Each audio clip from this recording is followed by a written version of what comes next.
দর্শক আপনারা দেখতে পাচ্ছেন ওবায়দুল কাদেরকে কিন্তু এইমাত্র আটক করা হয়েছে। তিনি এতদিন রাজধানীর বাড্ডার এক আত্মীয়ের বাসায় কিন্তু এতদিন লুকিয়েছিলেন, আমরা যতদূর জানতে পেরেছি। এছাড়া আমরা জানতে পেরেছি আসলে তিনি কিভাবে আটক হলেন বা তার খোঁজ কিভাবে পেল আসলে জনতা। ওই বাসার এক লোক ছাত্রদের কাছে ওবায়দুল কাদেরের তথ্য দেয়। আমি মনে করি যে শেখ হাসিনার আগে এই জিএম কাদেরের কান ধরে এর বিচার করা উচিত।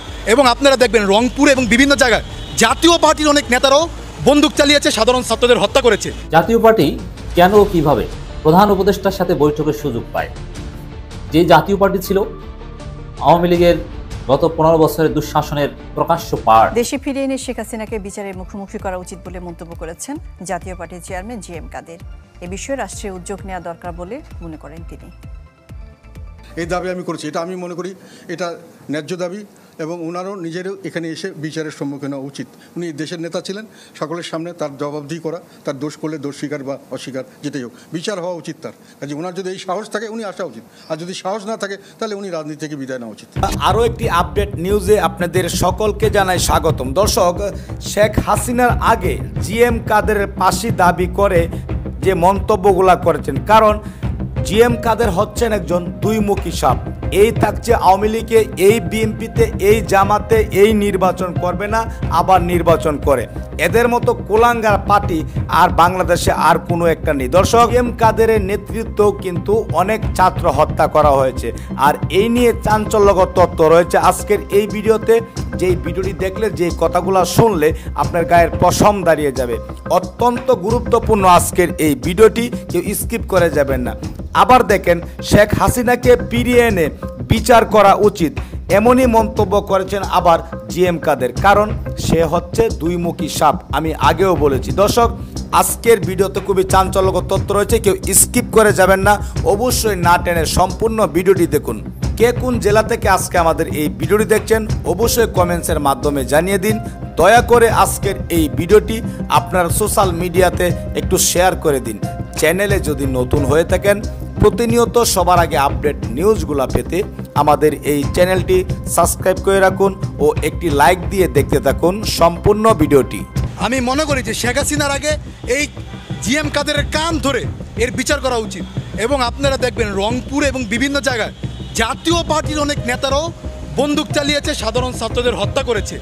তো সেই ক্ষেত্রে জিএম কাদের বর্তমান যে একটা ফেসিবাদী এবং একটা যে শক্তির সাথে আপোষ করেছিল, জিএম কাদের এখন পল্টি নিচ্ছে। আরে ভাই, 2 দিন আগেও তোমরা আওয়ামী লীগের দোষর ছিল, ছাত্রদের হত্যা করেছ। এখন যেই আওয়ামী লীগের পতন হয়েছে, তোমরাও পল্টি দেওয়া শুরু করেছে যে আমরা ছাত্রদের পক্ষে ছিলাম, আন্দোলনের পক্ষে ছিলাম।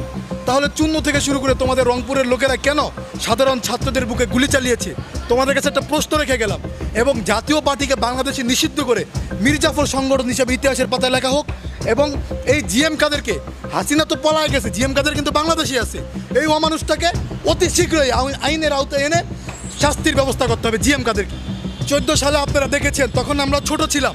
সেই সময়ে জিএম কাদের বলেছিল যদি বিএনপি অংশগ্রহণ না করে তাহলে আমরা অংশগ্রহণ করব না।